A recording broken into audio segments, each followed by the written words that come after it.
What is up, ladies and gentlemen?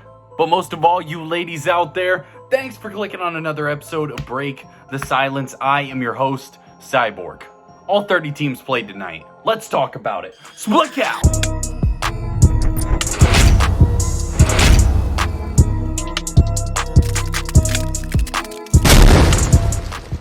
What a night of NBA basketball. All 30 teams in the association were all playing tonight, and some of them still playing right now. But wow, that is exactly what we want as NBA fans. Kudos to the NBA for pulling this off. Super cool, super exciting to see every team play on the same night. We had a lot of good games, still have some good games going on, but I want to hit on a couple things we've seen tonight because I think there's some interesting storylines early on. The main game that I focused on was the Philadelphia 76ers and the Phoenix Suns. We will hit on that. We'll hit on both of those teams. I want to hit on Paolo Banchero versus the Houston Rockets tonight. And I also want to hit on this Milwaukee Bucks versus Atlanta Hawks game because I think that's really interesting what we've seen so far in the Eastern Conference. First, please take a second to like and subscribe to the channel. We are so close to 500 subscribers. We could easily get there by the end of this week. Might even be there by the time that this video drops. So please take a second to like and subscribe. Appreciate y'all. Appreciate all the support. But let's start with this Milwaukee game. So it looks like the Atlanta Hawks are going to take down the Milwaukee Bucks, giving the Bucks the first loss of the season. Giannis played tonight. Now, obviously, Chris Middleton's still out. And where's this box score? I can't find it. There it is. But the Atlanta Hawks finally took down the Bucks to give them the first loss of the season. Trae Young was also out in this game. But the reason that this game is interesting is because when you're looking at the Eastern Conference right now, there are four teams that, to me, are playing really elite basketball and seem to be early season contenders. Now, I think the Sixers could potentially get in this conversation if they make a move or two. But right now, it's the Milwaukee Bucks, Cleveland Cavaliers, Boston Celtics, and Atlanta Hawks. In whatever order you personally have them in. I have them somewhere around that order. I just placed it in. But all four of these teams look like they could be a real problem in a playoff series. Two of these teams are pretty newly constructed when you're talking about Trae Young and Dejounte Murray. And then on the Cavs side, bringing in Donovan Mitchell, you're talking about pairing some stars on each side, especially in the guard position. And that could be a really exciting couple series to watch if we got to watch the Hawks versus the Cavs. But Atlanta Hawks are a real threat. So don't sleep on the Hawks. Take them very seriously. They will be a team that's standing at the end of the season. They have a lot of talent. They have a lot of offensive talent. They have some defensive guys. And again, what I've talked about with the Hawks, can DeAndre Hunter take that next step and turn into a player that we really like? That is a big question because he's been one of those potential guys, but we haven't seen it consistently. On the Milwaukee Bucks side, this team's fantastic.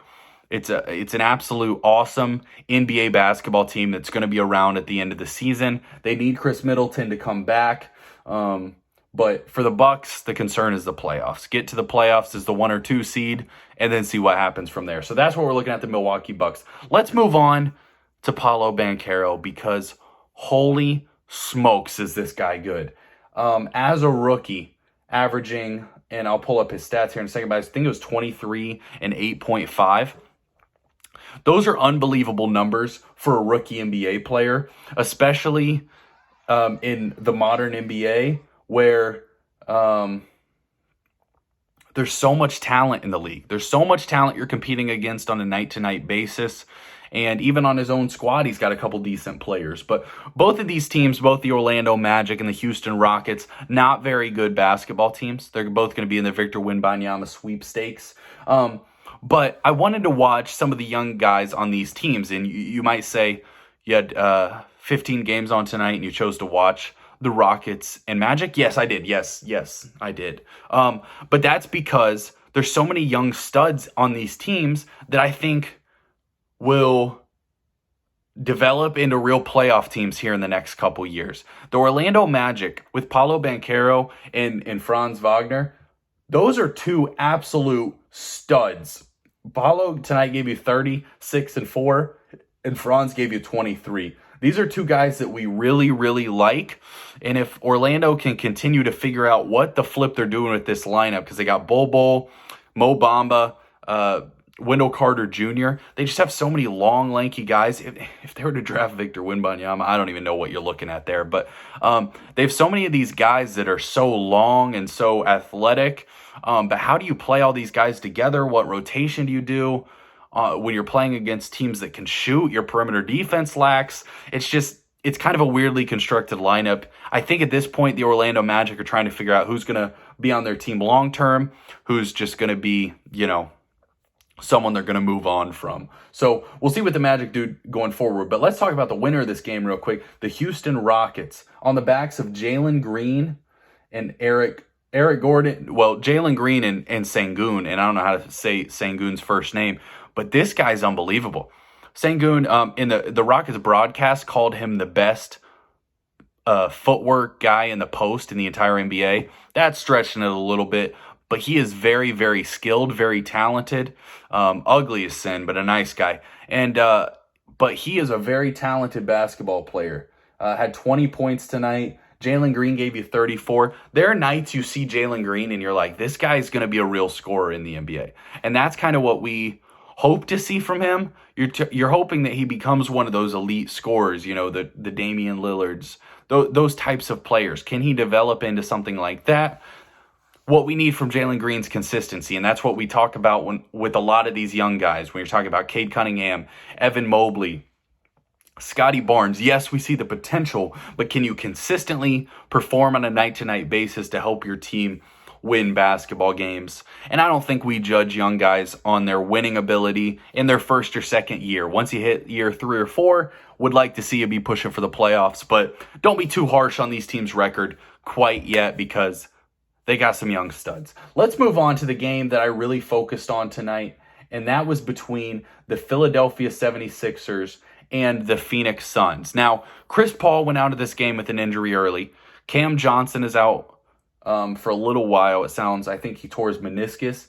And then Jay Crowder is not playing for the Suns anymore this season. On the Sixers side, obviously you're missing James Harden. So balances out a little bit with the injuries. Maybe the Suns missing a little more with missing that second guy. But these were two teams that coming into the season, we had a lot of question marks. Will the Sixers take that step forward to truly be a contender in the Eastern Conference? Will James Harden be healthy enough? Will he be able to return to old form? Will Joel Embiid be an MVP candidate?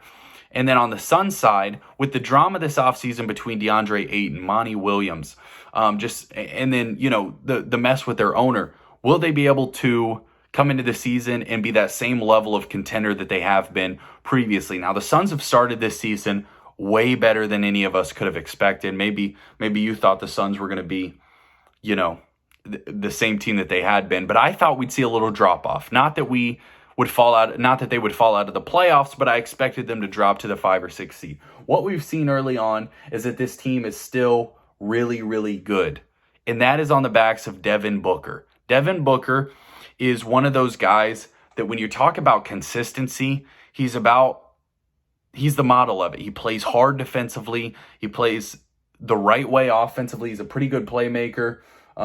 Shoots the mid-range about as good as I've ever seen an NBA player. Now, there's a lot of guys in the NBA. When you're talking about analytics taking over the NBA, one of the things that is discussed is the lack of mid-range. Now, I don't think we see a lack of mid-range from our stars. I think we see a lack of mid-range from our role players. I think that's the difference in what I've seen, at least in the NBA. Kevin Durant, Chris Paul, Devin Booker, Kawhi Leonard, Luka, all these guys are still really, really good in the mid-range. But no, you don't want your role players shooting deep mid-range shots. That's not a good look. But I still think the mid-range has so much value in the NBA, and it's seen by Devin Booker. DeAndre Ayton, that was the other interesting thing, DeAndre Ayton versus Joel Embiid. I think it's abundantly clear when you watch DeAndre Ayton, he is just not on the level of the Embiids, the Jokic's, some of these guys, he's just that tier below. And I'm a little disappointed because I thought he was going to be a little better than he is. His aggression is so low. He only took 11 shots tonight. And with Chris Paul out, you'd love to see Deandre Ayton try to really battle down there in the paint.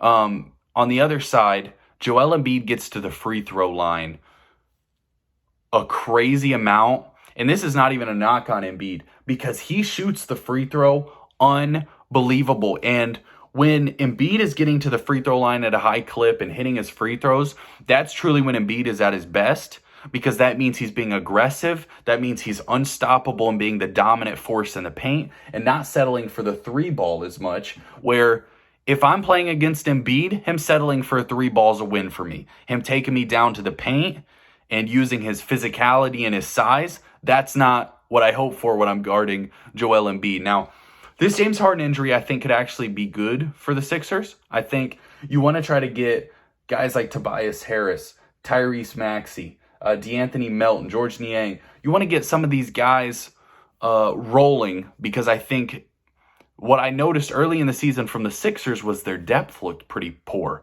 It was like James Harden was playing well, Embiid was getting into shape, Maxey was playing hard, and then it was like a drop-off, and the rest of these guys weren't playing great. So if they can get some of these guys on a rhythm, get them in a flow, and James Harden can come back and hopefully integrate himself into the offense the same way he did in Brooklyn when he originally went to Brooklyn. For those 2 months, he was in the MVP race when he first got with the Nets, because he was facilitating. His assist numbers were through the roof. He was giving you 20, 25 points a game, but also giving you 10 to 15 assists a game. And if James Harden can come in and be that James Harden, this Philadelphia 76ers team will be a real threat. But I want to see Embiid continue to be aggressive. I want to see, Tobias Harris, Tyrese Maxey really be involved in the offense, not just third, fourth, fifth options. I want to see him involved in the offense, and that's on Doc Rivers. Now, I'm not the biggest Doc Rivers fan in the world. I think he's a little overrated as a coach. And then tonight, George Niang hit 7 threes, which is just unbelievable. He's capable of nights like that. You know what's crazy? The Lakers don't have one of those guys on their squad that could just get really hot and hit that many threes. Beside the point. But a guy like that's so valuable, they almost win it. They almost can win you a couple games by themselves, even though they're just role players. But incredible basketball tonight. We got more games on. Celtics and Grizzlies look like they're in a dogfight. Portland and Miami looks like it's about to be a game-winning shot, so I might turn that on real quick. And then Brooklyn-Dallas is a really interesting game to watch. But all we got for you for tonight. Appreciate y'all watching. Cyborg out.